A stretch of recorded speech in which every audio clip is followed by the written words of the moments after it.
Assalamualaikum warahmatullahi wabarakatuh.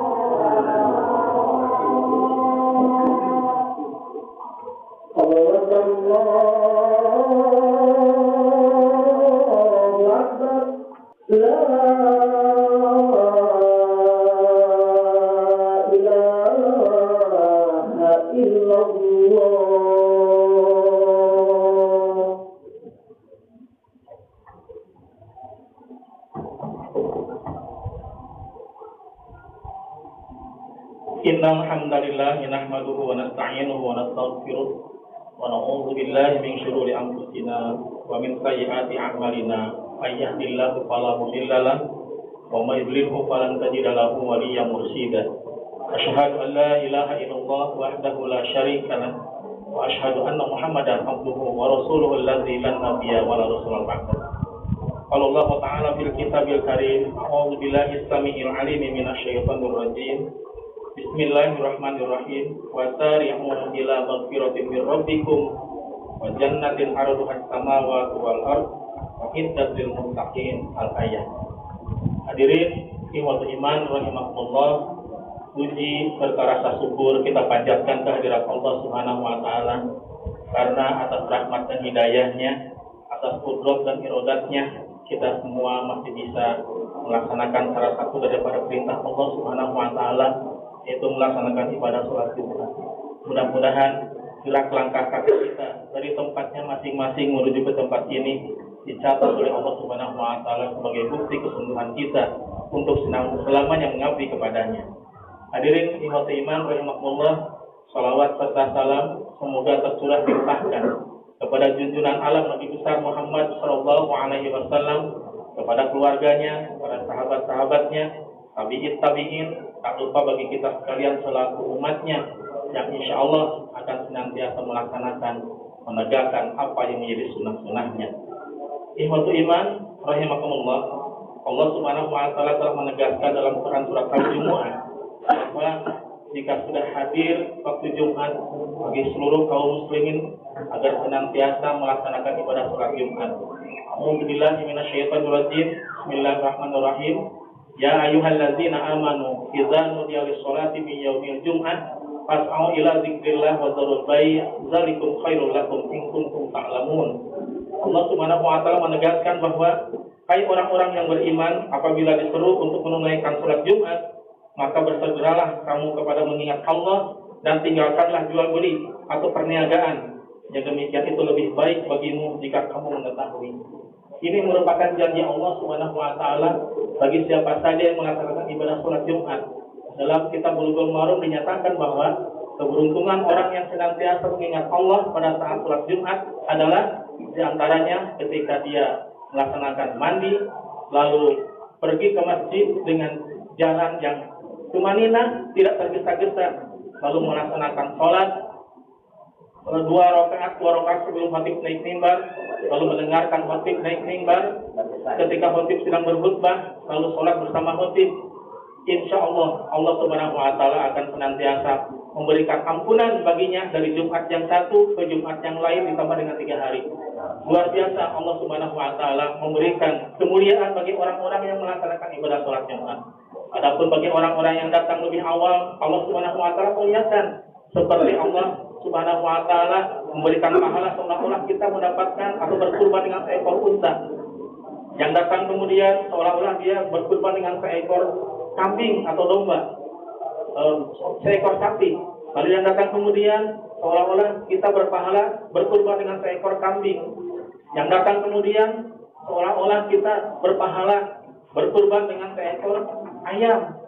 Dan yang terakhir seolah-olah kita bersedekah dengan sebutir telur. Nah ketika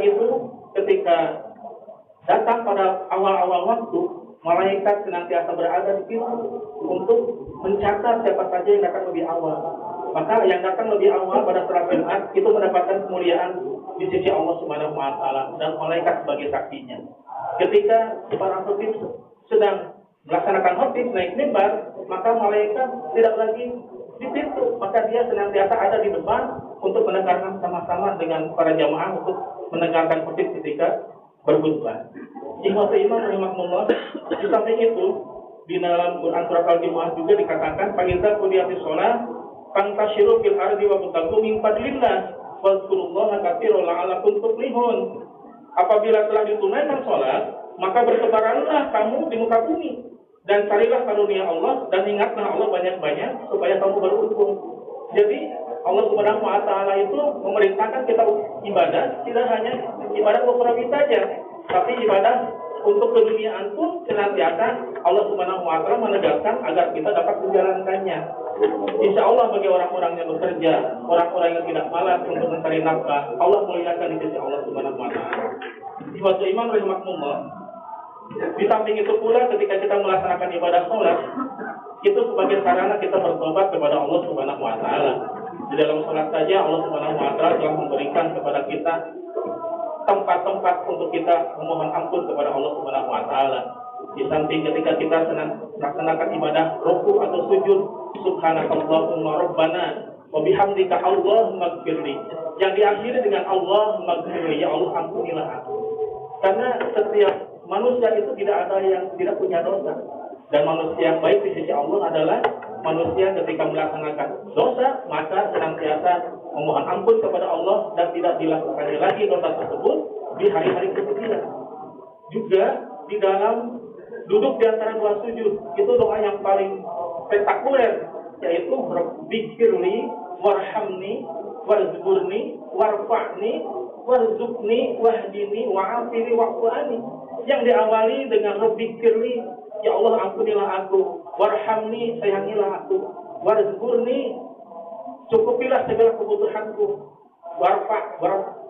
Rabbikfirli warhamni warzuqni warfa'ni, ya Allah tinggikanlah harkat derajatku, warzuqni limpahkanlah rizki yang berkah bagiku, wahdini limpahkanlah petunjuk atau hidayah bagiku, wa'afini sehatkanlah jasadku, rohaniku, wa'fu'ani maafkanlah aku. Itu dosa yang paling spektakuler, tidak hanya menuju kepada keduniaan tapi akhirat juga. Senantiasa Allah Subhanahu wa taala memberikan peluang kepada kita agar kita selamat dunia, selamat di akhirat.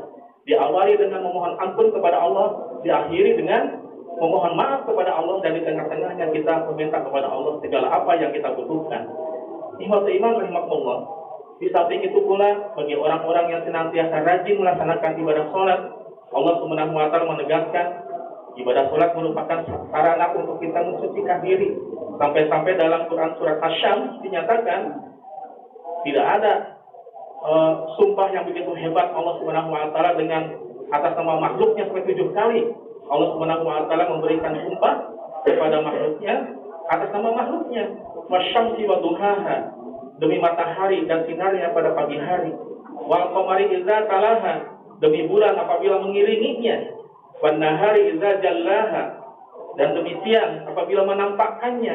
Wal laili idza yaghshaha, dan demi malam apabila menutupi gelap gulita.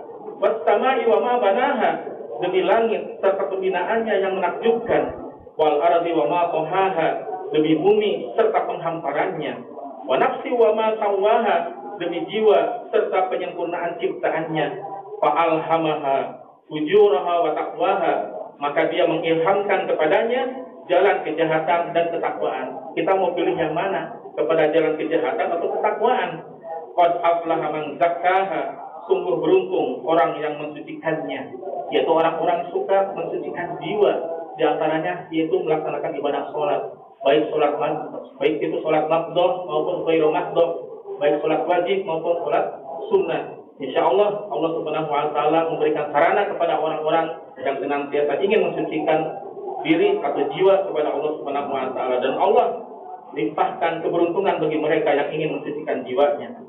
Waqad khaba man dassaha, dan sungguh rugi bagi orang yang mengotorinya. Ikhwatu iman rahimakumullah, sudahlah sampai kita kepada kesimpulan bahwa ibadah sholat yang kita lakukan, mampukah dengan sholat yang kita lakukan dapat mensucikan jiwa kita? Mampukah dengan sholat yang kita lakukan dapat menjadikan kita menjadi orang yang baik, baik menurut Allah Subhanahu wa taala dan baik menurut seluruh hamba-hamba Allah Subhanahu wa taala? Ikhwatu iman rahimakumullah, Di samping itu pula Allah Subhanahu wa taala telah menegaskan dalam Quran surat Al-Imran yang telah saya bacakan tadi di mukadimah, wasari'u ila magfiratin min rabbikum wa jannatin 'arduha as-samawati wal ardh uiddat lil muttaqin. Dan bersegeralah kalian untuk mendapatkan kepada ampunan dan Tuhanmu dan surganya yang seluas langit dan bumi yang diperuntukkan bagi orang-orang yang bertakwa.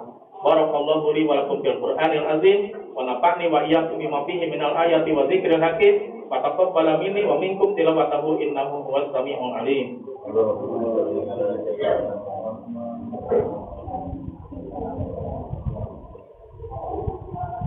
Alhamdulillahilladzi hadana li hadza wa ma kunna linahtadiya laula an hadana Allah. Asyhadu an la ilaha illallah wahdahu la syarika lah wa asyhadu anna Muhammadan abduhu wa rasuluhu allazi la nabiyya wa la rasula ba'da. Ikhwatul iman rahimakumullah, bagi orang-orang yang senantiasa rajin mensucikan jiwa, dalam arti senantiasa rajin beristighfar kepada Allah Subhanahu wa taala. Allah Subhanahu wa taala telah memberikan kepada kita sekalian dalam sebuah hadis yang diriwayatkan Imam Ahmad, meriwayatkan dari Abu Hurairah radhiyallahu anhu, ia berkata, telah bersabda Rasulullah sallallahu alaihi wasallam, yaitu surga yang diperuntukkan bagi orang-orang yang beriman dan bertakwa kepada Allah, yang rajin senantiasa mensucikan jiwanya dan melaksanakan ibadah salat dan zikir kepada Allah Subhanahu wa taala. Inilah gambaran surga yang ada di dalam hadis, yaitu yang diriwayatkan dari Abu Hurairah. Sesungguhnya penghuni surga yang paling rendah tingkatannya adalah yang memiliki 7 tingkat, dan ia berada pada tingkat ke-6 dan di atasnya tingkat ke-7. Sesungguhnya dia memiliki 300 pelayan yang datang kepadanya pada setiap pagi dan sore hari dengan membawa 300 piring besar. Aku tidak mengetahui kecuali dia berkata, terbuat dari emas. Masing-masing piring menghidangkan makanan yang berbeda dengan yang lainnya. Yang pertama sama lezatnya dengan yang terakhir. Dan dari minuman ada 300 bejana. Setiap bejana menghidangkan minuman yang rasanya berbeda dengan yang lainnya. Yang pertama sama lezatnya dengan yang terakhir. Dan sesungguhnya ia berkata, wahai Rabbku, seandainya engkau mengizinkanku, niscaya aku akan memberikan makan dan minum kepada penghuni surga.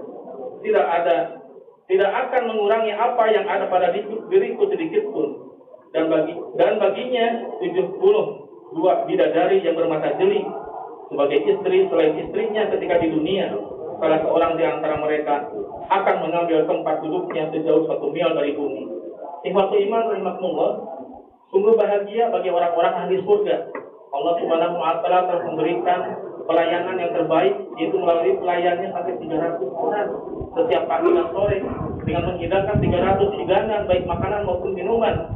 Juga ditambahkan dengan 72 bidadari selain daripada istrinya. Allah Subhanahu wa taala begitu baik bagi kita sekalian, bagi hamba-hamba Allah yang beriman dan bertakwa, yang diberikan keberuntungan di dunia, beruntung di akhirat. Ikhwatul iman rahimakumullah. Demikian pula bagi orang-orang yang ingkar kepada Allah Subhanahu wa taala, Allah Subhanahu wa taala dalam Quran surat Az-Zumar menyatakan, inna syajaratal zaqqum ta'amul asim kal-muhli yaghli fil butun fadlil hamim khuduhu fa'dilu ila sawadil jahim thumma subbu fawqa ra'sihi min azabil hamim duk innaka antal azizul hakim inna hadza ma kuntum bihi tamtarun. Sesungguhnya pohon zakum itu, yaitu makanan orang yang banyak berdosa, ia sebagai kotoran minyak yang mendidih di dalam perut, seperti mendidihnya air yang sangat panas. Peganglah dia, kemudian seretlah dia ke tengah-tengah neraka. Dalam kitab Ibnu Katsir dinyatakan Allah Subhanahu wa taala memerintahkan 72.000 malaikat Jabaniyah untuk memberikan hukuman kepada orang-orang yang berdosa, menyeretnya baik dalam keadaan terlentang maupun dalam keadaan terbungkuk. Kemudian tuangkanlah di atas kepalanya siksaan dari air yang sangat panas. Katakanlah, sesungguhnya kamu adalah orang yang berkata lebih mulia.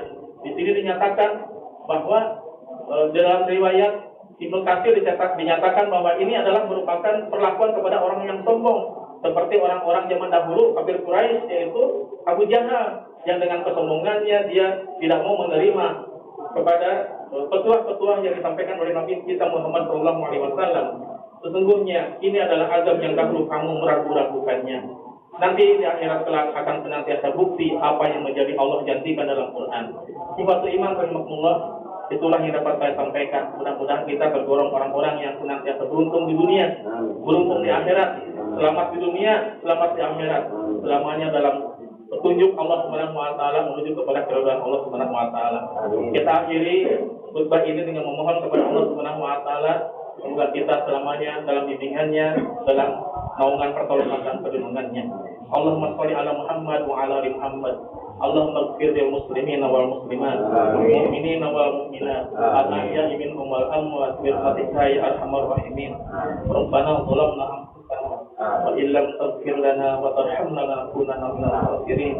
La ilaha illa anta subhanaka inni kuntu minadh dhalimin. Allahumma inna nas'aluka salamatan fid din wa 'afiyatan fil jasad wa ziyadatan fil ilmi wa barakatan fil rizqi wa taubatan qabla al-maut wa rahmatan 'inda al-maut wa maghfiratan ba'da al-maut. Allahumma hawwin 'alaina fi sakaratil maut wa najata minan nar wal 'afwa indal hisab. Rabbana atina fid dunya hasanah wa fil akhirati hasanah wa qina adzabannar. Amin ya rabbal alamin. Alhamdulillah rabbil alamin. Assalamualaikum warahmatullahi wabarakatuh. Waalaikumsalam. Allahu akbar. Asyhadu an la ilaha illallah wa asyhadu anna Muhammadar rasulullah. Ya Rasulullah, ya Rasulullah. Allahu akbar. La ilaha illallah.